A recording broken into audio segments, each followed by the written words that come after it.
Le Nissan Kick-Play 2025 a beaucoup de plus. Apple CarPlay intégré pour jouer vos tunes préférées, des fonctions avancées de sécurité, un rendement énergétique remarquable, puis même la petite odeur de char neuf qu'on aime tant.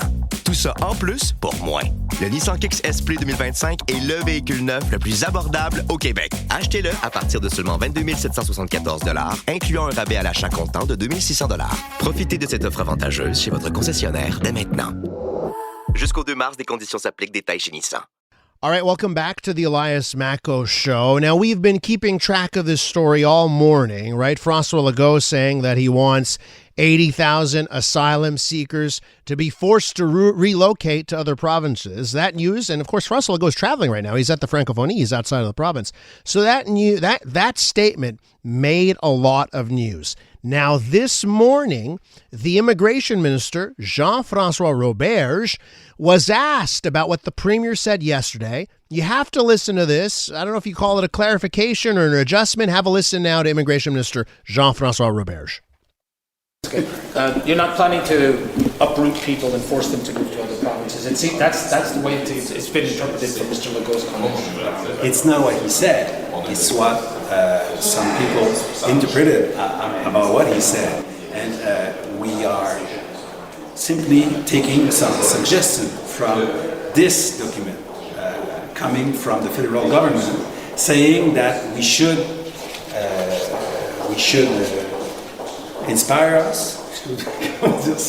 we should take note and apply those measures which the European Union apply to relocate asylum seekers, and the working permit should be located in other provinces.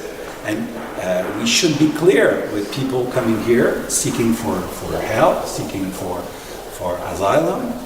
Yes, Canada will take care of you, but it's not normal that 40 or 50% of those people are staying here in Quebec, so we should help them to go where services will be available. And that's what, with leadership from the federal government. So we're waiting for the federal government to use his leadership to have a real politic like they have in Europe, like they have in a lot of countries.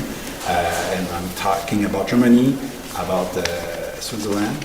So let's move on, and please let's tone down and don't make the premier said what he didn't say. Okay, let's be human and stay calm.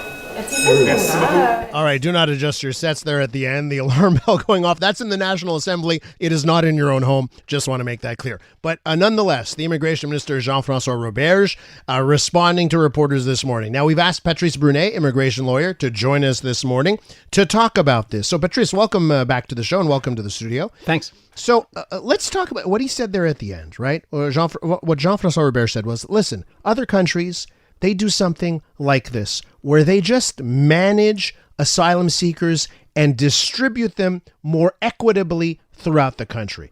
What do you have to say to that? Does the Quebec government have a point that other places and the federal government here could do similar things?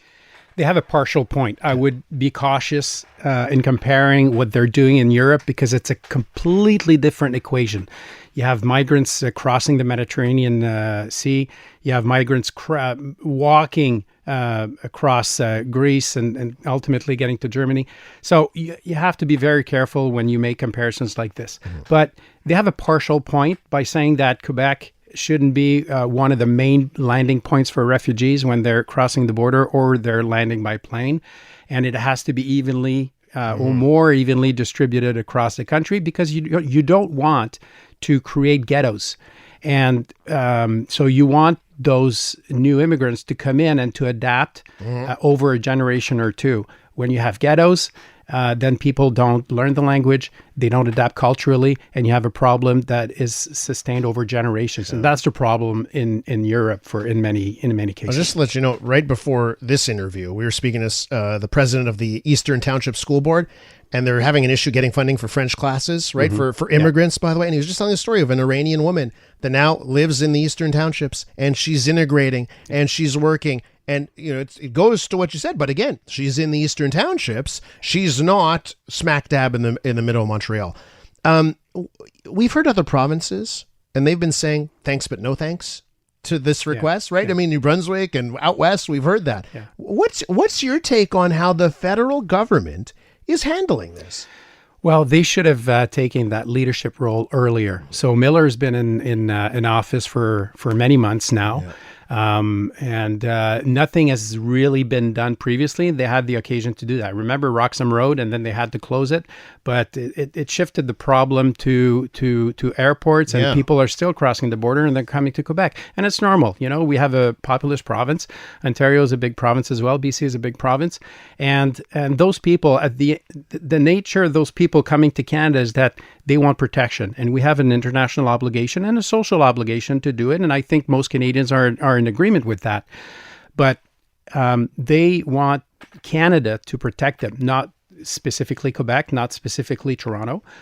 So we have to protect them. We have to process their application. The federal government also has to be quicker to provide them with work permits, because a lot of them stay for many weeks or months without a work permit. They want to work, but then they end up on social welfare. So it shifts the problem to the province, who has to spend money, while the federal government has the duty to give them a work permit. It's imagine if you apply for your driver's license and you have to wait months and months after you've qualified. Yeah. You would be upset. So they have to provide the work permit. But I'm somewhat in agreement that once those people come in, if they come through the Quebec border, that for not a long time, it should be within hours or a few days, then we're telling some people, all right, you want your refugee claim is acceptable. We're not accepting it. We're going to process it. It's going to take time, but we will shift you to Toronto. We'll shift you to Regina. We'll shift you to New Brunswick. And those provinces should have a system as well to welcome them. Can I ask you, we're with Patrice Brunet, immigration lawyer, on the notion of what services Quebec provides to asylum seekers, temporary foreign work. I mean, the whole list of immigration that we're seeing now. I know there's a case in the courts about access to daycare, right? Yeah. The subsidized daycare, and the Quebec government's policy is no. It should be going to Quebec citizens. So is it? I've heard some people tell me Quebec has the best benefits for asylum seekers and other types of immigration. So no wonder so many people, when you're going to choose what province to settle in Canada, they'll pick Quebec because of that. Is that true, that we actually are better than other provinces at providing these services? We do have a very good social net for daycare. And actually, incidentally, today, the Supreme Court of Canada announced that they're accepting to hear the appeal from the government of Quebec to hear that update. daycare case. So, and I don't have a position on that. We'll let the Supreme Court decide on that. But, we do have a good social net. But when refugees come to Canada, they're seeking the protection of Canada. It should not be, it's not the nature of the refugee program for applicants to determine where they want to go. Of course, they want to go to Canada. The rest, I think that Canada is sovereign enough to be able to determine to shift those people to the places where it's not concentrated in a single area. Now, that being said, and I'm happy that Roberge, the segment that you played, I'm happy that Roberge corrected. He did not préciser. He corrected the premier by saying that, no, those 160,000 refugees, we're not going to displace them. And that was a good response because those refugee claimants have been here for many weeks, many months, sometimes years. Years, exactly. Yeah. And, they may have kids, they may have spouses. They're established. So leave them alone. Leave them here. But the new ones coming in, we have the authority, we should exercise the authority to, within hours or a few days, to tell them, no, your refugee claim will be processed out of Vancouver, out of Regina, out of Moncton. When I talk about this subject, I get notes from listeners, and they say this all comes down to the Quebec government's racist, right? That's what it comes down to. Yeah. And they and I'd love if you could tell our listeners, where is the Quebec government trying to get immigrants from? Where, and does it correspond to the notion from some people, not me, but from some people that say Quebec's racist because of how we want immigrants? What do you actually see? Where does Quebec want immigrants from? Does it jive with that? Well, listen, I mean, walk on the street. Quebec is not racist. That's false. And if you've lived in Quebec, if immigrants have lived in Quebec, or if you've lived in Quebec and grown in Quebec, everybody agrees that Quebec is not racist. If you've lived in Toronto all your life or BC all your life, and you've come to Quebec a couple of times in your life, maybe you have an impression that is built from perceptions. But perception is not reality in this case. I don't believe that Quebec is racist. However, Quebec is very protective, as it should be, of the French language. And one thing that the government does not say enough in their discussions about immigration is that although it was very polarizing when it was voted in 1977, Bill 101, forcing new immigrants to put their kids in French school, although it was polarizing, and it still remains polarizing, in my opinion, it's a good measure to integrate those people who don't speak French to Quebec in the first generation.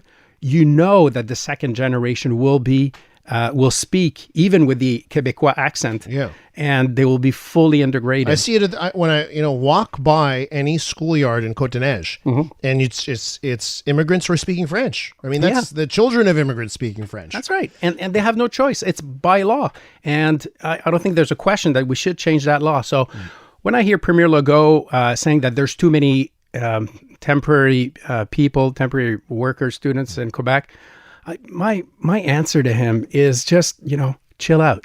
Just be patient, because those people will eventually become permanent residents.